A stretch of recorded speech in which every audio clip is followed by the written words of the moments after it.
भक्ति परंपरा समाजसेवा और पितृस्मृति को चिर स्मरणीय करिवार एक विरल दृष्टांत सृष्टि करिसंती बरगड़ जिला गाईसिलेट ब्लॉक तालपाली ग्रामर दास परिवार।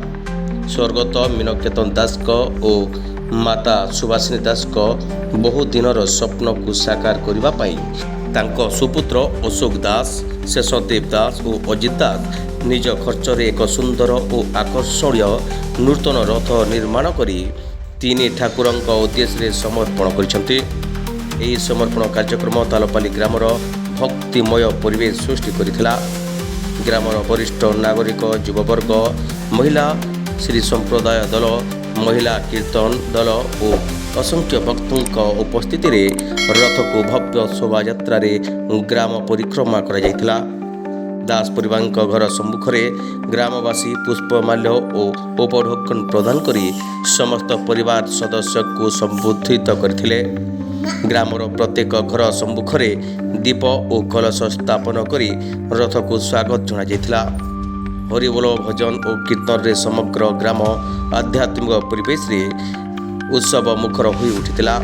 ग्रामवासी मतरे यही रथ केवल काठरे निर्मित एक धार्मिक जान नुहे बरम ग्रामर ऐतिह्य एकता भक्ति और सामाजिक सभार जीवंत प्रतीक। दास परिवार पक्षर कहुई जे यही रथ समग्र ग्रामर संपत्ति एवं आगामी दिन में रथ यात्रा समेत समस्त धार्मिक और सांस्कृतिक आयोजन में व्यवहृत हो।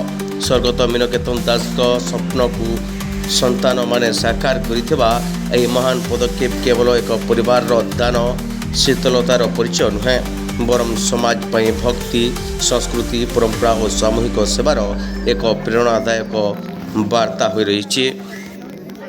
मो ना मनोरंजन साहू ग्राम तालपाली गंत्या परिवार मो ज्येष्ठ पुत्र। आज जेन दास परिवार रथ प्रदान कले से संपर्क आपन काण कहवाले चाहेबे।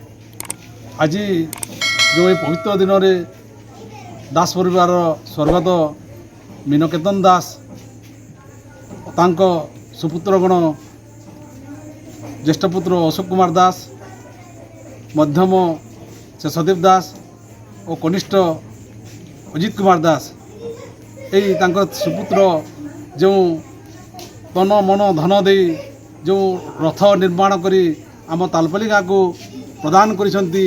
आम गाँर समस्त प्रजागण नर नारी समस्ते महा आनंद उल्लास आज से जो देइथिबा समर्पण करिथिबा रथटी को आम हृदयर सहित आनंदर सहित से रथ को भजन कीर्तन सह आम ग्रहण करी आम मंदिर को आज आनीथिलु।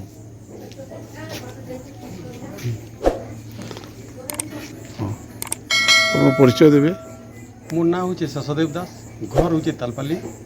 मोर बापा स्वर्गत मीनकेतन दास गोटे अभिलाष थिला जे आमर तालपाली गाँव में गोटे रथर बहुत पुराणा होता। बापांकर इच्छा थिला जे तालपाली गाँ के गोटे रथ देवार थिला आज्ञा से लगी बापार अधूरा स्वप्न के आम आज पूरण कलु।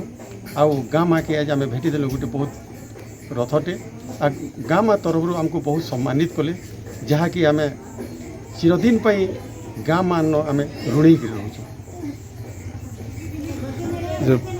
ये आपण अन्य कौटी नहीं जगन्नाथ मंदिर को देवा चाहिए जगन्नाथ प्रति आपणकर कौन केमिति भल पाती जगन्नाथ बापा बंचीला समय जगन्नाथ प्रेमी थे आ जगन्नाथ प्रति तांकर बहुत अगाढ़ विश्वास और भरोसा थिला आ सेतिले सबले से बंचीला समय कहूले जे जगन्नाथ मंदिर पाई गोटे रथर निर्माण करबा पाई किंतु से चाहूले किंतु रही पाइले नहीं किंतु आमे तार तांकर अधूरा स्वप्न को आज पूरण कलु आ सेति पाई आमे बहुत आज आनंदित होछु। गाँ माँ समस्ते आनंदित अच्छा। धन्यवाद।